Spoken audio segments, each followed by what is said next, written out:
travel and tourism business, amongst others. Some of the recent client in the travel and tourism space includes the Expedia Group, Tourism Western Australia. We help them with their business development plan, New Zealand Tourism, Transport Canada, amongst others. Now, moving on to the agenda of today's presentation, like we have gathered here to discuss the road ahead for India's inbound tourism industry. I'll briefly, during the next 10 minutes, talk about certain pre-COVID stats that will play a key role in deciding the recovery of India's inbound tourism, certain measures that other countries have taken to fast-track their industry's recovery, and then I will conclude with CAPA's forecasts and CAPA's recommendations for us to achieve those forecasts. I think, as we all know, pre-COVID, in 2019, India received more than 10 million FTAs and more than 7 million NRIs, which makes it 17.9 million ITAs in 2019.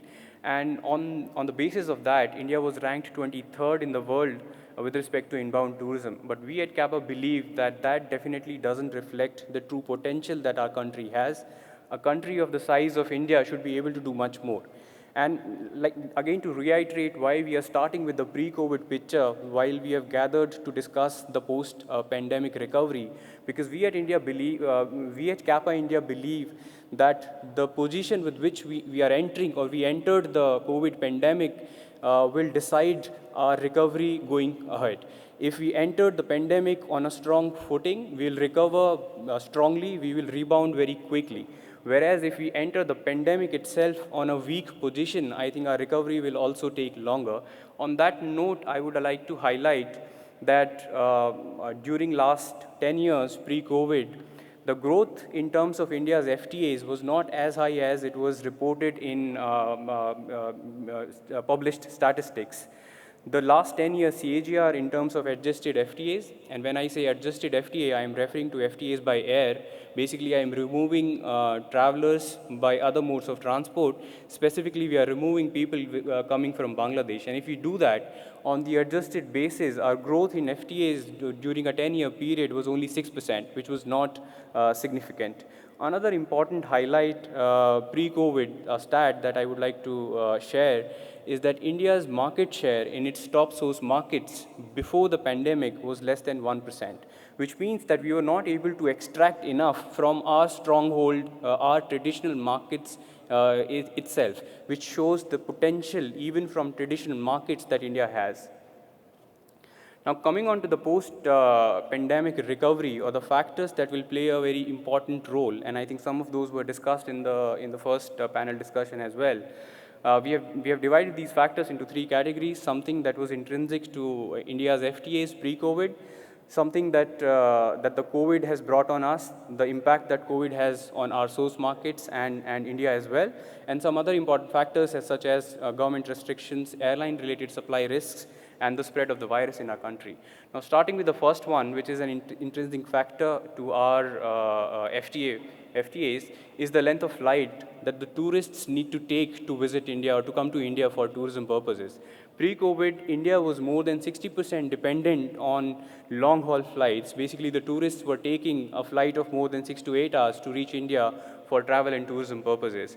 And that, going forward, will play a very important role, because currently, as I think we discussed earlier also, the expected recovery in short haul versus long haul will vary very significantly. Short haul is expected to recover much faster than long haul, and because India was a long haul dependent market, it puts us at a disadvantage in terms of recovery post-COVID. Another important factor, which is again a pre-COVID characteristic of our tourists, is the age of travelers. Pre-COVID, more than 42% of our travelers were aged above 45 years. And why that is important to consider is because the impact that COVID had on different age groups is significantly different. COVID has significantly impacted the older travelers, and therefore their recovery will take much longer compared to younger travelers. And that should be a key consideration while we focus our marketing efforts in specific countries, to consider that what was the age profile before COVID, so that we can target our resources accordingly. Now, another key important highlight, which is the reason for travel itself. I think that the reason for which travelers travel, pre-COVID, India was, the composition of India's FTAs was roughly around 57% leisure and approximately 15% was for business and professional purposes. Now, it's important to highlight here that these percentages or these shares are based on visa type, not purpose of travel, which means that whenever a tourist, even if the tourist is visiting India for VFR purposes, he's traveling on a tourist visa, he's categorized as a leisure tourist, and that's why the share of leisure is 57%, whereas the actual share of leisure travelers is much lesser. So this 57% includes VFR as well. And why we are discussing this pre-COVID stat here in detail is because that will play a very key decisive role going forward with respect to the way our recovery is expected. And to substantiate that, I would like to highlight some insights from IATA's survey. IATA does a passenger insight survey quite frequently. Post-COVID, they have been doing it monthly, and they run this survey globally. More than 4,700 panelists participate to fill these surveys, and based on that, with respect to purpose of travel, more than 72% respondents said that they will travel by air ASAP as and when the pandemic has been contained, which means that there's a very positive sentiment around, with respect to the recovery of VFR travel. But whereas when it comes to business travel, more than 62% said that they will like to postpone their travel or they will travel less for business even when the pandemic is contained, which means that the business segment will take much, much longer to recover to pre-pandemic levels. Now, moving on to the second set of factors which will play a key role is the impact that COVID has on our key source markets and the global economies. With respect to the economic output of these countries. Now, as we all know, economic output has a very positive, significantly positive correlation with air travel. If the economy grows significantly, the air travel and therefore both inbound and outbound tourism grows in that particular country. Now, what COVID has done with respect to the economic output in our key source markets, that they are expected to witness a degrowth of 5 to 10% this year because of the pandemic, because of the lockdown measures that the countries implemented, the governments implemented in these countries. An economy of the size of UK is expected to decline by 10%, which is significant, which is unprecedented, and it will definitely play a very important role with respect to the way tourists from those countries recover or start traveling again going forward. In terms of recovery, it's not expected until next 2 to 3 years. The recovery of these economies to reach pre-COVID levels back again is expected to happen by calendar year 2022 or calendar year 2023, which means FY24. So we are looking at a recovery period of 2 to 3 years from now. And again, going back to the insights from passenger sentiments, more than 56% of passengers said, or respondents said, that they would postpone their air travel if the economy doesn't stabilize, which means that the passenger sentiment is very positively correlated with the economic output or the economic growth or the stabilization of economy of these respective countries. And that'll play a very decisive role. Now, I think a direct impact of COVID virus or the COVID-19 disease, it's important to study what is the level of spread, what is the level of impact that the disease has in these countries. And I think that there is a positive sentiment there currently, because in the most of our key markets, the new cases per million people have been going down, and it is on a downtrend. And if you combine this with the vaccine rollout, again, I think that's a very on a positive note as of today. Based on the vaccination, I think in most of these countries started by late December and early January. And as of last week, UK and US were able to vaccinate roughly about 34% of their population. US was able to do it for 20% of their population. So basically 20% of their population had received at least one dose of COVID-19 vaccine. But other countries are way below that range. They are below 10%. And with respect to by when are they expected to reach a widespread vaccination coverage, because that is the period when people will start traveling again. It's not, if 19% is done, people will start traveling again. It's when the vaccine is widespread, the coverage is widespread, the recovery will start happen significantly. And that is likely to happen by late this year or mid 2020 in most of these countries. Again, I think there's a very positive sentiment around vaccination currently amongst passengers, amongst travelers. More than 66% of respondents said that the quarantine is not necessary if they are vaccinated, which means that they are very confident about the vaccination. And 81% said that they are likely to recover their air travel as soon as they are vaccinated. So the level of vaccination, I think, will play a very key role going forward in deciding the recovery path of tourists from those countries. I think one important factor, apart from what COVID has done, is the measures that the governments are taking to restrict the spread or to restrict the impact of the virus. And I think what we're seeing on the slide currently is the stringency index or the level of stringent measures that the governments are imposing in their respective countries. A darker blue color means that the governments are very strict. Lighter color means that they are not so strict. And we can clearly see that most of the globe is towards darker blue, especially countries which are of importance to India, Canada, North America, most of the Europe, Australia, Russia, they are towards darker blue, which means they are very strict in terms of putting restrictions, including air travel currently. And I think going forward, the trend may change, but this is the picture as of today. And again, this has a direct linkage with the way people start traveling again.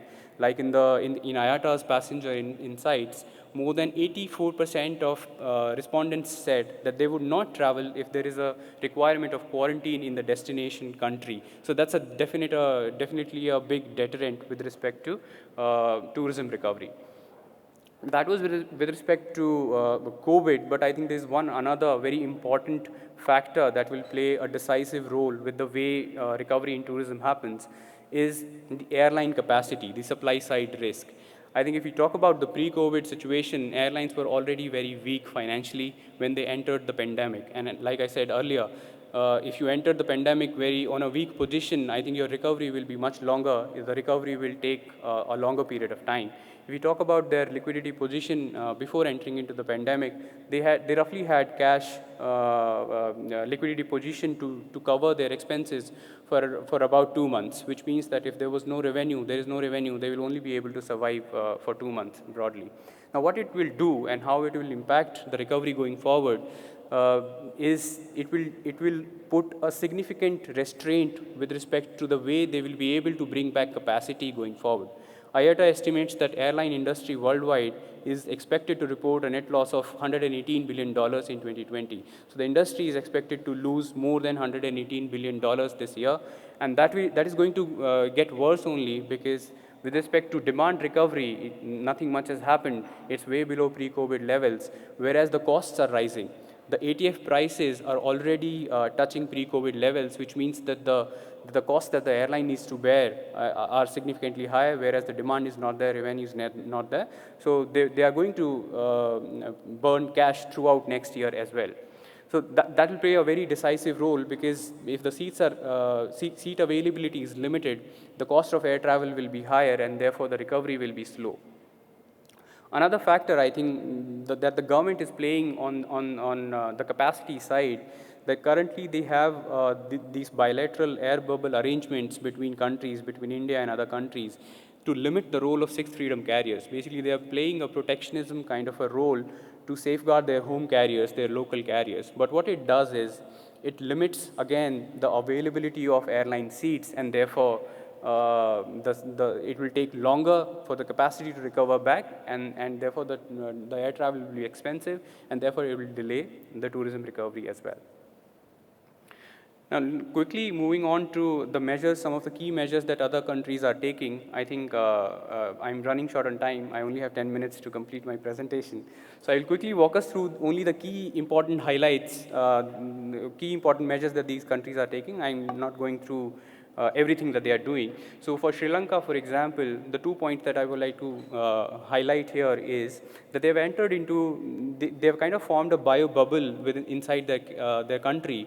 And what it means is that they've identified certain sites, certain activities which tourists in their country can do, and they have pre-identified those kind of hotels and tourist activities.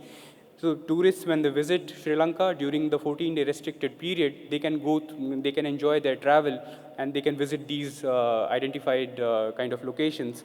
And why they are doing it? Because they're trying to strike a balance between limiting the COVID-19 risk or protecting their local population from COVID-19 risk, and at the same time they're trying to recover their tourism industry also. So that kind of safeguards their local population from any imported COVID-19 case.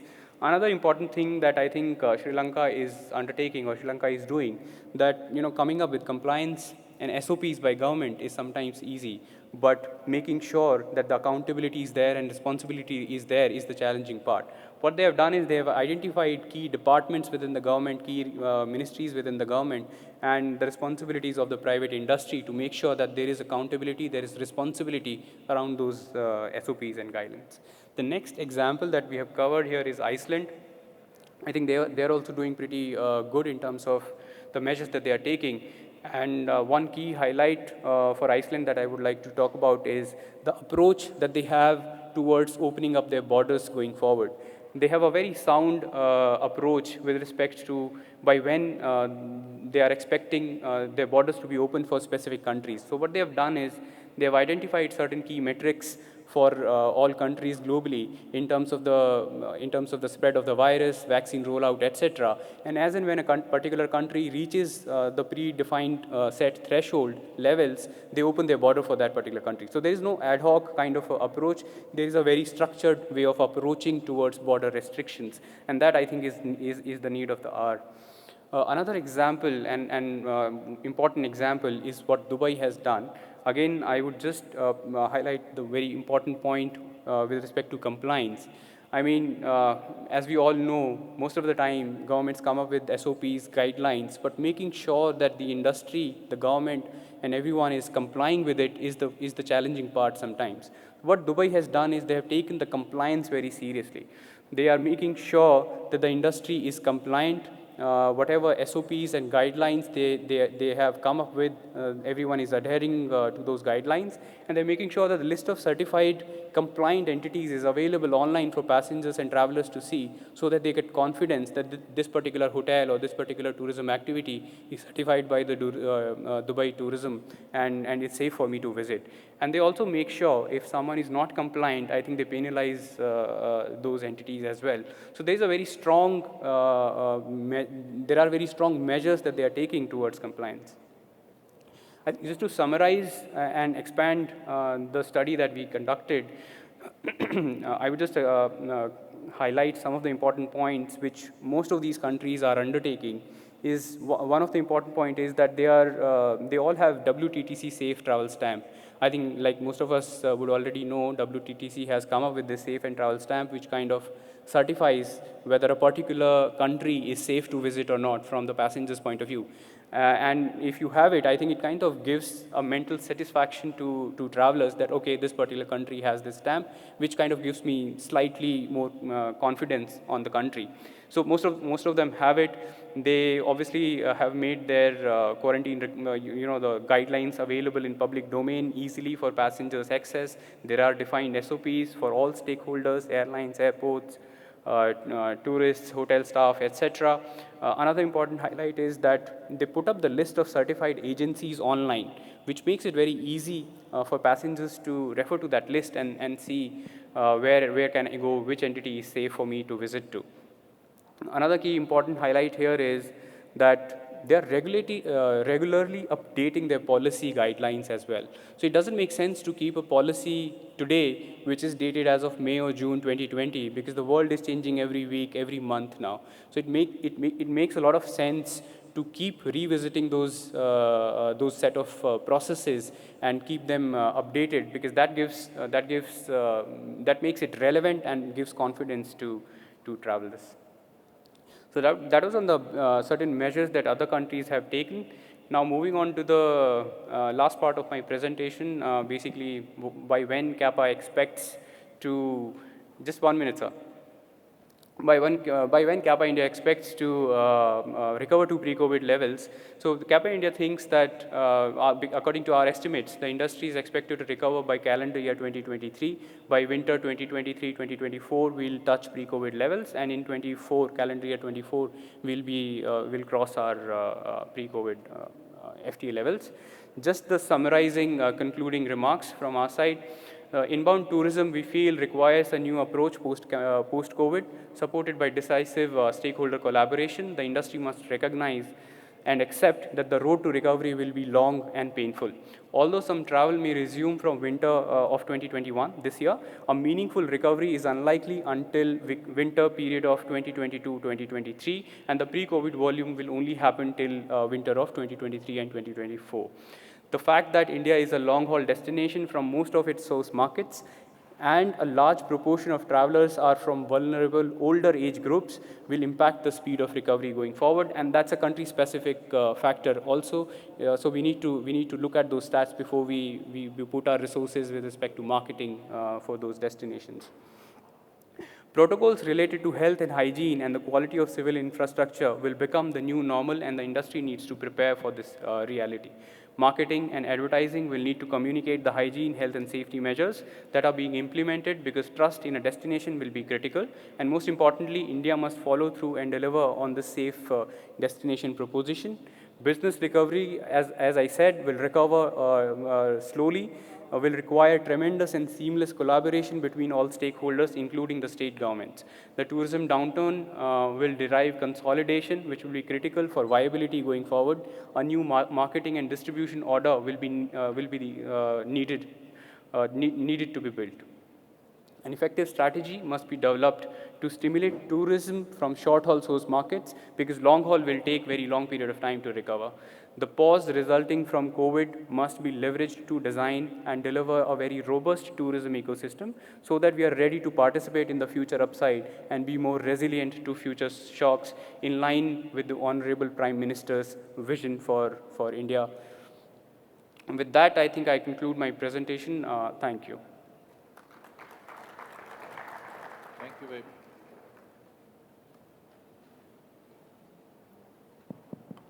Hello. So I think I invite Mr. Huma back on stage, right? Yeah. Thank you, Amit. Is this working? Yeah. Good afternoon, everybody. Thank you, Amit, very much. You've given a very, very, very detailed presentation, and we will make sure that this presentation is also shared with everybody, so that when we are going forward planning our business, we look at this presentation. But I will delete the last 2-3 slides, because they are very, very, very pessimistic, and we should not go by that, because we are in a hurry. So there's no need to think it will happen in 23. Because I am sitting with the newly elected president, and he just told us that July is what we are thinking, that the airports as well as visas will start. So before we begin this presentation, we are in a scenario where we've seen many ups and downs. Sometimes countries are opening, sometimes they're closing, sometimes they open the border, then they close it. So this is happening all over the world. But slowly and steadily, wherever opportunities are coming, the tour operator is trying to make sure that he gets benefit out of it. So the first thing in the mind that anybody has before we talk of marketing is, when do we think the international airlines will start operating from India, as well as the tourist visas will be issued? Now, why I'm talking of tourist visas? Because somewhere down the line, COVID is one part. It is there and it is there to stay. It is just like another disease, like pneumonia or polio or whatever. It's a new disease. It is there to stay. Injection has come and we go on. But in between, the government and the Ministry of Tourism or WHO decides who can get COVID and who cannot. For example, the scenario that we are facing in India just now is domestic tourism should be promoted by everybody immediately. There we do not talk of COVID. Bubble, the international guys can come. There's so much of bubble happening that T1 and T3 have to open. There's so much rush. But by chance, there is a tourist visa issued. Usme to COVID aayega hi aayega. So somehow we decide that if you give a tourist visa, it is not good for COVID, but a business visa is okay, medical visa is okay, tourism domestic tourism is okay. So we are in a situation in a country where we have not yet decided. But to begin with, Mr. Mehra just told us July.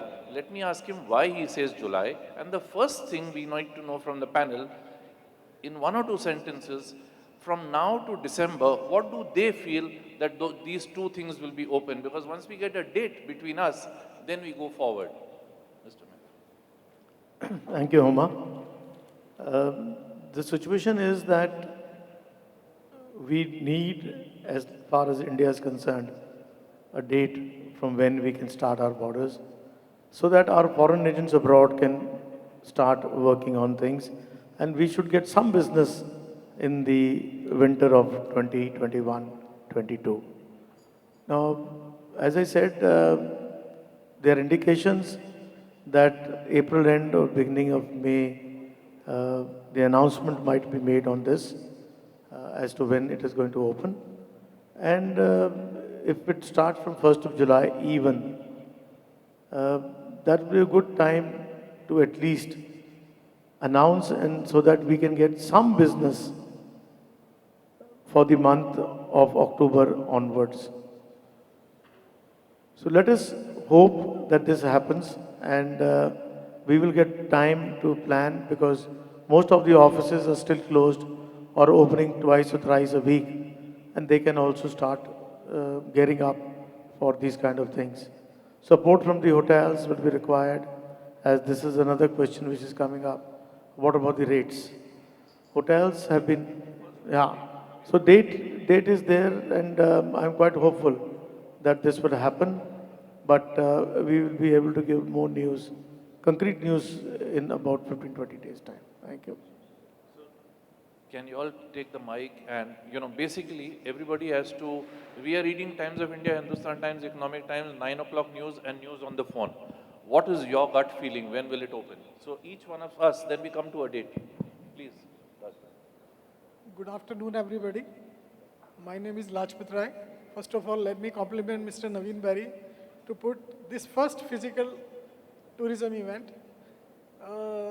Really, people were not expecting that it is going to be so on such a big scale. So, regarding this incoming tourism, I have my own feeling that until 2022, it is not going to start at all. Because, inbound tourism, there is a chain of events, how it goes to get the business. Unless the Ministry of Home Affairs give instructions to the Indian embassies or consulates outside India to issue the visas. And this message is sent to the airlines also. No tour operator is going to plan the brochure business or the tourist is not going to come in that way. In India, the incoming business source markets are very badly affected. See Europe, see America, Japan is closed till September. First date, just now. When do you think it will open? You don't think it will open? October 2022, not 21. The airlines and the visa. The visa and the incoming tourism. Correct. Yeah, incoming tourism. Sir, what is your feeling? I absolutely don't agree with Lajpat Rai next to me. आवाज time लगेगा निकलने में ना थोड़ा सा तो sir time दोगे ना Good afternoon. Yes, I don't agree with my colleague Lajpat Rai. The business will start moving definitely in September 2021. I have received an email from my partners from USA only 2 days ago saying that they are going to sell ABCD programs effective from USA. They have given announcing departures to Nepal, departures to different other countries except India, because India is a problem of visa. But in my opinion, not only this, in Nepal, next door to us, the business is starting in April. So India, you feel September? September, 100%. 100%. Can we last check from Kappa India? What do you feel? I think when will it open? Like I said in my presentation, we are expecting in the winter 2021-2022. So by September, October. Mic le lo, वापस le lo mic. So from your side, what is your gut feeling? September. This year? Yes. Lovely. I think 60 days within opening the visas, we shall see people arrive. When will it open? Well, I'm going to go with his optimistic July. No, but what do you feel? I think July, August, September. By September, I mean, Thank I you, would Rajiv. say people will come faster than that. Thank We're you, ready Rajiv. to Thank move. you. Thank you, Rajiv. I also feel September, but the travel will start taking place, the full thing is by January 2022, because it'll start building up and it will come into the shape by the time we end the year and get into the next year. So friends, normally we attend conferences and there is no conclusion. So whatever the government may say, at least today, my learned friends over here who've been in the industry for 4 decades feel that come what may, September, October is the maximum. We will have flights coming in as well as visas. So at least one thing we have a date. So now that we have a date, we come to the second question. We are going to open. What do we feel? There's huge amount of money that the government is going to spend. Now we will request Mr. Naveen Berry to make notes. Because if the government has so much money, a few of us have some recommendations as far as marketing and promotion is concerned. If these few points from this table can be sent to the government, that this is what we expect, I think it will do wonders because things have changed, a new way of marketing is required. And here we have a combination of hoteliers and tour operators who are hoteliers. I think what you will get out from here is something which should be shared with the government as far as marketing and advertising is concerned. And let me begin from you, sir. As far as marketing, what is it that you would like to inform our government, or how should the new marketing take place? You know, in 1 or 2 minutes, each one of us will give our view. Homa, with your permission, may I just take just 2 minutes? Sure, sir. At the outset, Naveen, his daughter, and all present in this room today, may I, on behalf of all of us who are present here, wish each one of you in your personal space and in your professional space good health and happiness going forward. I am no soothsayer, but like all of us, one is passionate about serving India and about the space that we inhabit. It is imperative that the government gives a date, point 1, and the date and the month was just discussed. In the event of this date and month not being announced at the earliest, we stand to lose 2 years of business. Number 3, we need to adopt 5 countries. And I'm trying to strike a positive note. You know, we have had enough of pessimism. 5 countries, UK, France, Germany, Russia, and Japan. You may ask, why not the US of A? We have had the maximum calamities in that big country. So in my limited wisdom, that may take some time to revive. Point 3, the communication, what you call under the ambit of marketing, should concentrate specifically on PR. PR adoption in these key countries to disseminate this very powerful message, which is a positive message from our country. Number 1. It's a euphemism, by the way, to call India a country. I believe India is a continent. Residing within it are 37 countries.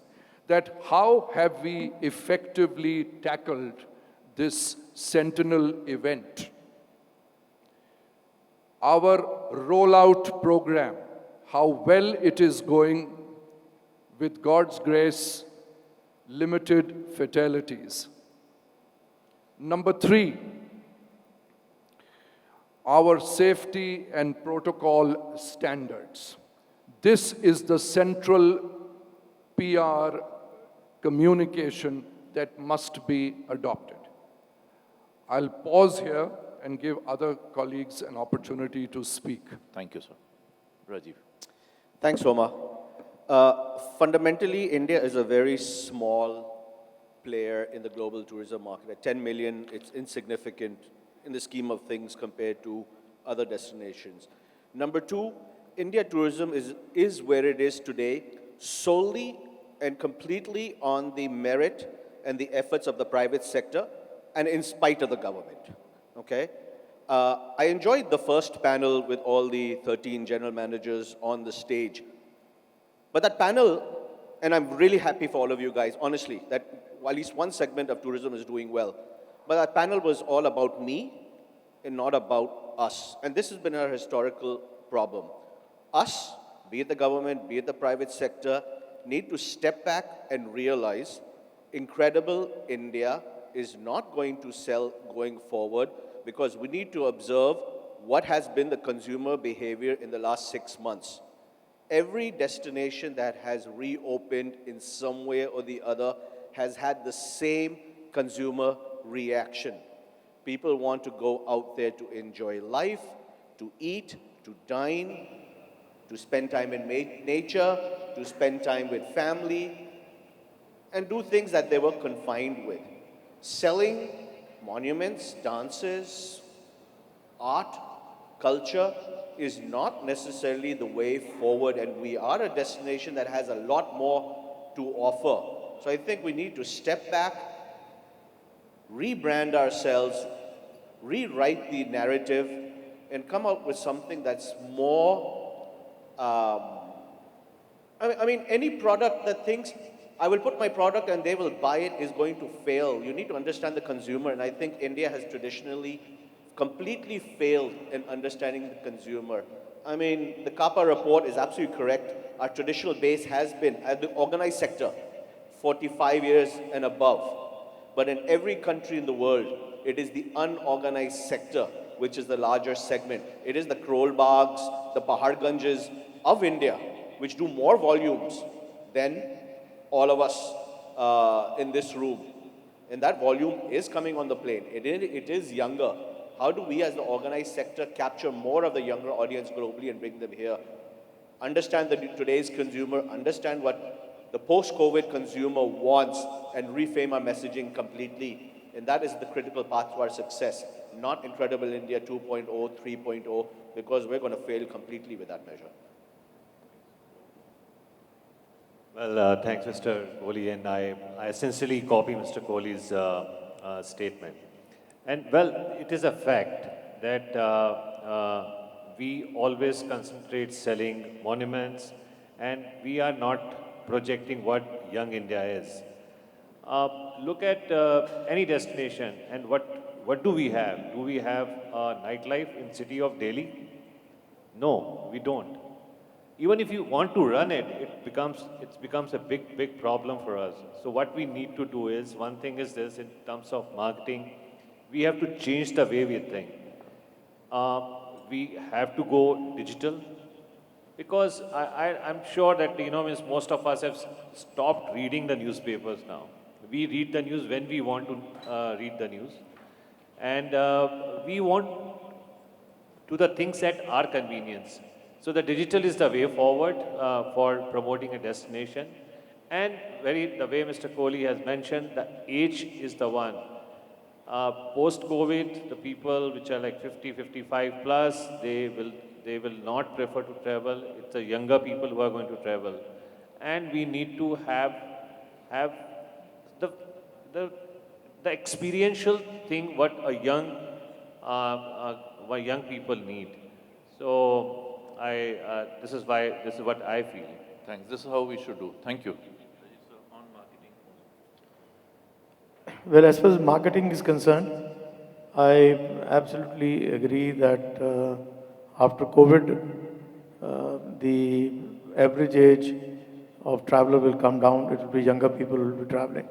Those about 65 to 70 might not travel. We will have to do digital marketing from there, which is very important at the level of the tour operator travel agents. our FTOs, and with the support of the government. The government will also have to do digital marketing abroad in the sales marketing in the countries, and as soon as the visas open, I think this should start immediately by the Ministry of Tourism, and they should rope in the embassies and high commissions abroad also, so that the correct message goes that India is ready to come. And if that is done, I think, as Rajiv also said, by September, October, we should start getting some business, definitely, and that should be the way forward. Thank you. Sir, what do you feel specifically on marketing? Is it, which way? See, in my opinion, the marketing should be done by three ways. First and foremost is digital marketing. Of course, that is more essential. It has a vast reach of the people. The second is that the conventional operators, foreign tour operators who had been selling India, we must pamper them at this moment. Like our ambassador in those countries should invite them, should treat them and request them to do it again with some sort of compliments. Number three, the direct benefit to the consumer. Like I'll give you an example of Japan. Recently in Japan have started two programs. One is Go To Travel. Anybody who take any package, domestic or international, 25% of the cost is being subsidized by the government or the airline carrier. Number two is Go To Eat, to supplement the restaurant business. They have been issued the vouchers which they can use at the restaurants. So that is the another way of doing marketing. So what we should do, the end user, whatever the government or anybody is giving subsidies, is an end user is not getting any benefit. So we must target that how we can give benefit to the end user who is really giving us the business. Very nice point, sir. So from your side. I'm an adventure tour operator, and I believe time has come for the government to put Taj Mahal in a freezer for some time and start selling Himalayas and start selling nature. We have a huge nature. We have a desert, we have a coastal areas, we have Aravallis, we have Himalayas and stuff like this. It's a time for us to sell that. And I think that's the most crucial thing. If you're if you're trying to attract young people, that's the only way to do is to go to the nature. Very good, sir. Very well said, sir.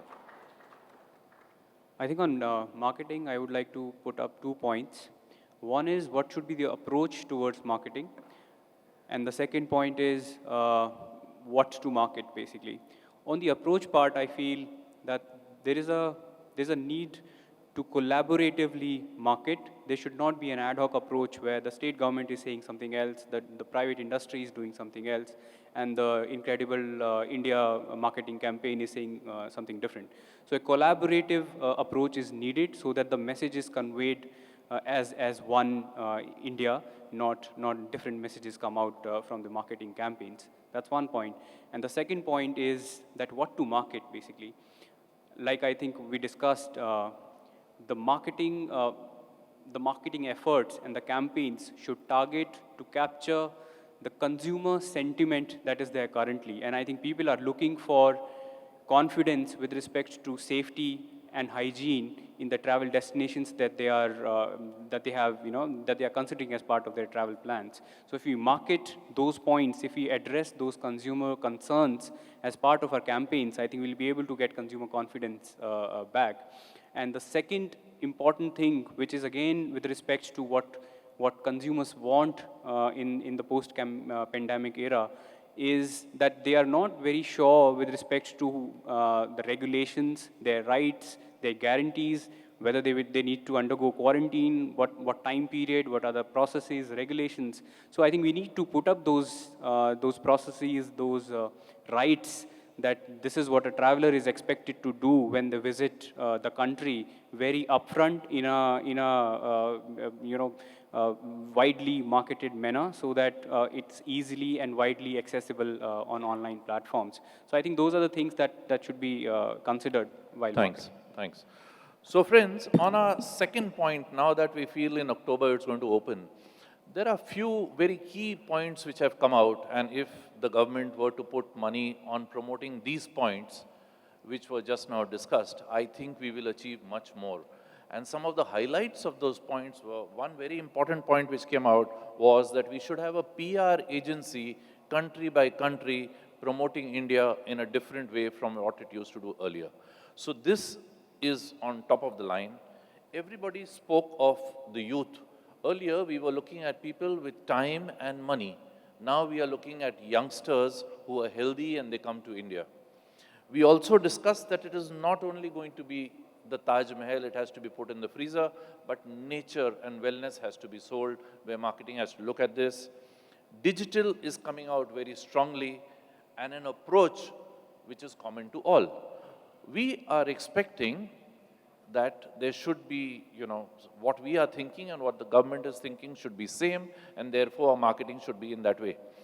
Having said that, we are opening, there's marketing. Now we come on ground. On ground, the situation looks very different. I'll try and explain. We as inbound tour operators, and this is specifically inbound, we did try our level best to get into the domestic market. I spoke to many friends of ours. We spoke to our colleagues in the office, and we convinced them that Delhi, Agra, Jaipur same hai. Instead of selling it to Mr. Smith, why not sell it to Mr. Sharma? And then we started the process. Most of us tried that. Even though our staff didn't want to do it, we went into the domestic market. And in the domestic market, Sharma ji made us work 5 times. He took costings from us. And finally, when we sent him the quotation that this is the property you're going to stay in Agra, the next we knew was he called up the hotel directly. And the response that he got from a very positive young guy, lobby manager over there, was, sir, isko ghar hi samajhiye, bas aa to jao. And he said, no, I have to pay my travel agent today. He said, no, please aa jao, breakfast free. Don't know what all he said, that out of 10 inquiries, I lost 9. What does it mean? It means that everybody went direct. It means that I was competing with my principal. 60% of the cost of my package which I sell is hotel. And if on the ground I am seeing that when there is a pandemic, when somebody is trying to survive, when somebody is not able to give salaries, we within the industry did not blink an eye, but the hoteliers made sure that they did direct business. Why will this not happen in the future when inbound opens? So today I have my president over here, and I think now that we are opening, it is time that we must have a meeting with all hoteliers. Today we had 13 of them over here. Most of them went away, 2 stayed back because they are on the panel. So, do you think, sir, that going forward, we need to have a system whereby you think of us as an extended arm of your sales force, and by and large try and send a message in the market that we are together. We are holding on to our friends, tour operators who helped us in the past, and we will work together, and we must have a kind of a meeting which you can steer, and our president is here. But 1,700 people as members of IATO genuinely feel that yaar ye to mar gaye. So that we have to come out from, and I think the next step is, I may be wrong, but how can we work together in the international market to send out a message saying, we are together and this is what we plan. Whoever comes, we are going to give a 20% off or whatever. But can we do a kind of a message globally that India tour operators and hoteliers are working together for a better future? You think it makes sense, and what is your view? Homa,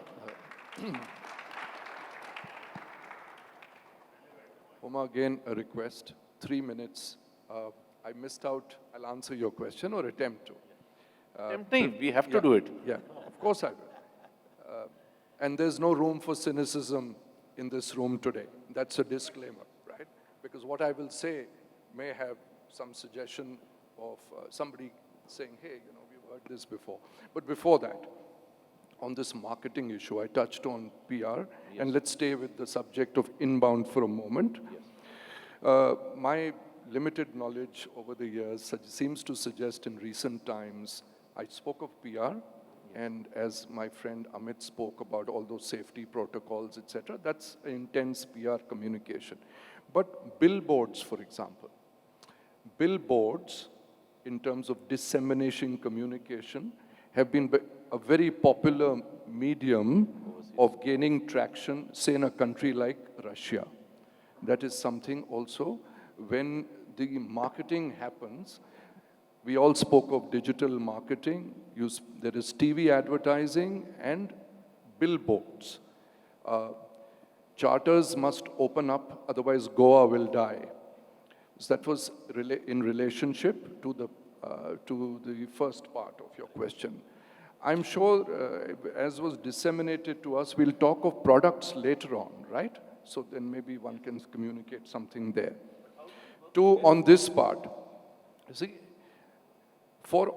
if at all this Sentinel event should have taught us a few lessons, paramount of them, at least for me, was this thought process of thinking of others rather than only thinking of ourselves. Translated in business terms, I am talking about my pet theme, which is moving away from what I call transactional or episodic engagement. Aaj ke liye, mere ko chahiye, let me pocket it. I couldn't be thinking about others. As opposed to building lifetime engagement, which focuses on lifetime value of a customer. And two things which are the epicenter of any sustainable business, perhaps you will concur. One is trust, and the other is quality of service. And therefore, my limited point to you today, because all of us deal in a perishable business, what I can't sell today, I can't make up tomorrow. Because I'm measured by the number of lights off in my hotels versus the number of lights on in somebody else's hotel. But all for a very open-hearted, in the backdrop of this pandemic, many efforts may have failed in the past, but nothing prevents us at our level, forget the government, to collaborate together to say, if we work... Thank you. Yeah, so that's my point. Thank you very much. Rohit, do you feel we need to sit together? Yeah, sorry, Rajiv. If we don't sit together, we will die together. I mean, the domestic, Homa, what you said about domestic, all of us tried. And it was a very simplistic solution that hotels said, we will give a rate, but we will protect the travel trade. Okay? Who said to take your pants off and give away the rates? The Indian airline industry died like this. Give away seats at 1 rupee. The Indian consumer is price conscious, but not price conscious to 1 rupee. $1,000 here or there would not change the decision-making matrix at all. I remember, how long have you been with the park? 3 decades. Rohit will remember what I'm about to say. In the late 1990s, the Hyatt Regency Delhi dropped the rate to $52 a night. The reaction was catastrophic across the hotel industry. It took years to recover. If we all do not work together and ensure we do not get price bullied by the international market, if we don't work together, we will die. Goras are very nice, kind and say, oh, we won't bully the supplier, oh, we won't ask price reductions. I was on a call in which there were 4 American major tour operators. This was organized by the European Tour Operators Association. And I put the question there which they asked, will you start asking for discounts from your suppliers across the world? No, we won't. Partnerships. 1 week later, 25% discount requested. So if we don't stick together, it's very easy, for a hotel to say, okay, I will get a wedding group or I will get a domestic MICE group. But whether we like it or not, you need a product mix, and inbound was a product mix. You can't survive if you let one key component die. And the only way for that to succeed is working together and sitting on a table and having a grown-up conversation. Great. He has one more point. Just one limited point. In Merasa, when you chair this meeting, I want us to include one very important element. in context of what my friend just mentioned, which is how are we must examine in a threadbare manner how we have together killed destinations like Agra and Jaipur. And if we have to rebrand and reposition India, it begins with pride in what we have to do. So it is not about only why direct business is, robbing Peter to pay Paul, but exactly your point, because some years ago, when Sri Lanka was in the doldrums, the government did not discourage hoteliers collaborating together. You may call it a cartel or what have you, but they said you will not sell below $100. And that is the most critical part. You're treating the symptom, you're not treating the disease. So I would urge us to address that too. As a hotelier, you feel that we should work together and send out a message? Of course, yes. We should celebrate together rather than sit together and keep discussing the thing. There's nothing to discuss. We are partners. Why I'm asking the question and then it'll come here. What is happening is that when we are getting calls, we got a call from an American agent saying, reduce by 25% or I will shift my business. And the next thing I did is, you cut into whatever profits you have. You never have 25%, but you actually go down to zero and try to maintain the business. So on one hand, as a tour operator, I am getting calls saying, the moment this opens, one is looking at a 20% cut. All our agents are looking at that. Whereas in the morning, we had a meeting over here where 13 general managers are convincing their own owners that 15-18 महीने में पूरी profit वापस आ जाएगी, we are going to increase the rates. So there is a huge disconnect, and this disconnect, for at least our inbound business, we request you to sit with everybody, explain to them and take it forward from your side. How do we do it? No, definitely, I think we will have to do that. There are certain chains of hotels, I will not name them. They are very friendly and they do support the tour operators. But there are other chains who do not support and are in the business of doing business directly. I don't know why undercutting. Still, if they would have gone to the tour operator, they would have got a little bit more.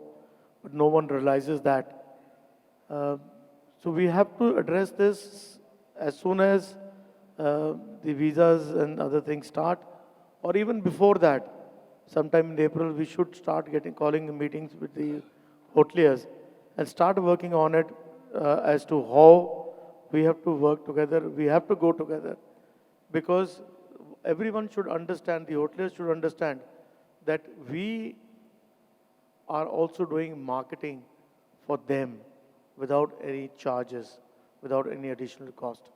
So they have to support, and as you rightly said, everyone is looking for a discounted rate that as soon as it opens up.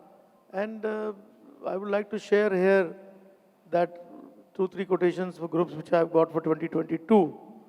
Hotels have just said, chain hotels, ki apply whatever rate you feel like and we will honor it, don't worry. We will honor it.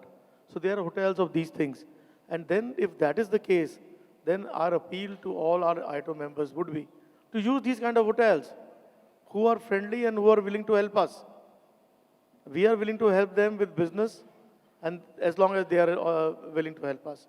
So if that is the case, then we will concentrate on those hotels who are helping us. Thank you. Lajpat Rai sir.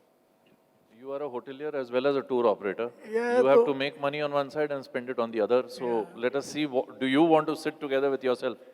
मैं इसलिए आपको जो इसका fact है वो बताना चाहता हूँ. Hoteliers and inbound tour operators will never work together. Hoteliers and inbound tour operators will never work together. You know, there is a reason behind it. As a hotelier, I am running 3 hotels, and primarily those hotels are being used by the inbound tour operators, maximum. सबसे बड़ी problem क्या है, वो पहले hotel book करने से पहले negotiate करेगा, फिर 10 होटल्स में बुकिंग देगा, फिर अमेंडमेंट करेगा, उसके बाद में बोलेगा मुझे क्रेडिट दो. क्रेडिट आपने दे दिया तो 6 महीने पेमेंट नहीं देगा वो. तो who is going to do that business? You know, for last 1 year, I have to take so much of a money from the tour operators. तो मैं बोलता हूँ यार साले टूर ऑपरेटर बिजनेस काम करने से अच्छा है कि डायरेक्टली अगर मैं 3,000 अच्छा फिर कमरा भी वो 5,000 की जगह 3,000 में सर मांगे. जब होटल से मीटिंग करेंगे इनको मत बुलाना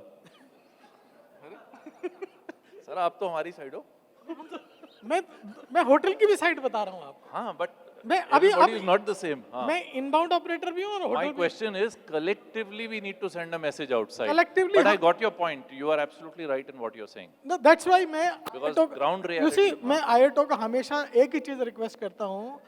We must have a guarantee for the payment to the hoteliers, like ITA is having. Correct. Why can't we have it? Because if I call or if any small operator call the Oberoi or Taj or anything, nobody is going to give the credit. It's only because they don't want they want the business. They are afraid of the payment. साले उसका group उसने ठहरा दिया तो payment नहीं मिलेगी 2 साल उसको. सर अब उनको दे दो ये तो फंस गया No, I need to speak, Naveen ji, for a minute. No, he has to see with 4 decades. We are still doing the conventional. Maybe he is looking at B2C in terms of B2B. Just thank you, Oma. I will take 2-3 minutes more. 4 decades ago, sorry, he said I'm in the business over 4 decades, around 43, 44 years now. I was very close to IATO when it was actually formed. The IATO office was my own office many years ago. With the ICBB starting and the Adventure Tour started, we started all the association with one idea, and that was to go to the government, talk to them, and solve our problems. I think time has come for us now to change, 100% change. We have to ask Mr. Manhim, as president of the association, to think of different way. Forget about the government, forget about everything. We need to do marketing. They have to make a bigger piece. Tell the world that use a tour operator who is recognized by IATO or Adventure Tour Operator, duly appointed, and use him only, don't go direct. That's all. You have to create a market for us. 2 things you must do. You must spend all your money lying in your bank to market, to tell the world that please come to India. 1, 2, and use a tour operator who's your member. And once you do this, because why should you use it? Tell him 10 good things what we do. We are safety, experience, and you have a confidence and stuff like this, and give them the good points. They won't go to the hotel directly. They will come to us because they need assurance of safety, assurance of work. I think, and also they must increase the pie, big, huge cake, and everybody can have business. This is, I think, the time has come for us to. The association must change the focus to marketing, and not depend on the government alone. Great. So time is over, but I think from this small session that we had, A, you got a beautiful presentation from Kappa, which will be shared by everybody. B, we've somehow come to a date, not from the government, but within ourselves, that let's start working from October. C, we are all very clear as to how it should be marketed, which segment we should go. We did not have time to cover the product, because in the future, in my itinerary, I cannot write rickshaw ride in Chandni Chowk. I will not write. I will write a lifelong memorable experience on a tricycle with a personalized rickshawala in the memory lanes of Mughal era. Because it is now experience. We cannot sell an itinerary and tour. So a lot of good things came out. And with that, last few words, and we end. Thank you, Naveen. Just a point on new products. I recently heard Deepak Deva, industry leader, like Homa and others, and all of you here. Kerala, for example, most known state from an inbound standpoint. 90% of the inbound business is driven to 10 districts only in Kerala. The point is, there are several districts which are still available for being marketed. Secondly, everybody is talking about this new generation of customers, etc. There is talk of a coastal train from one end of Kerala to the other. There's an opportunity there from an infrastructure spend. When we talk of wine countries in France, etc., the culinary experiences in terms of product, because this whole story is about experiential offerings, which goes beyond, my friend Homa, beyond the tricycle marketed 5 other words. Thanks, yeah, bye. Thank you, friends, for sitting for so long. Mr. Mistry, Yeah. one thing. So not even 30 seconds. So what happened when this conclave was getting into shape, Mr. Barry called me that I should participate in the GM's forum. And then he also said that we should participate in this inbound forum, and I choose to participate in this forum. So which itself says that we don't have to sit, we have are friends. here. We are here for you. Absolutely right. We have many friends in the industry. Thank you, thank you, thank you very much. For a very, very enlightening session. And my apologies that we could not extend this beyond. But can I now invite everyone here to lunch, which is hosted by Gujarat Tourism. So your fair, one question, okay. So we have a Gujarati fair and all curated by the hotel. I think it's looking exceptionally appetizing. So have a good meal and join back at 2:30 sharp for your next session. Rohit, can I allow you that one brief question?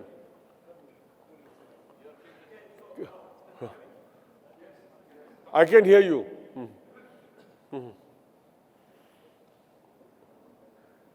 It's a genuine question. Sorry, we spoke about competition. Homa, I completely agree with what direction you took. I'm also taking the opportunity because we are new Rashtrapatis on the stage. You know, it is not about competition with hotels. I think this is where we've fundamentally gone wrong. The biggest problem we have today, Homa, and all the tour operators in the room, is that it's one dog eating another dog's balls for breakfast every morning. Okay? We, as an industry, have stopped talking to each other.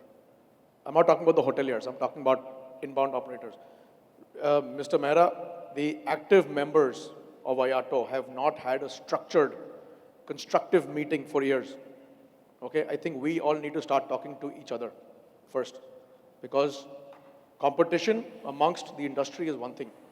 Instead of creating value, I squarely blame the inbound tour operators for destroying value in this country. So all of us, out of the 150 whatever active tour operators we have, how many? 250 active tour operators we have, even if 50 of them were to get into a room, we can change the landscape tomorrow.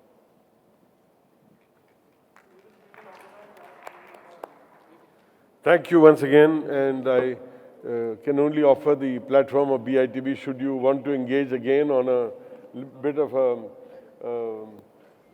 ground zero session again. Looking forward to that. Thank you very much once again. Thank you, Homa. Thank you all the panelists for your time and effort. Thank you.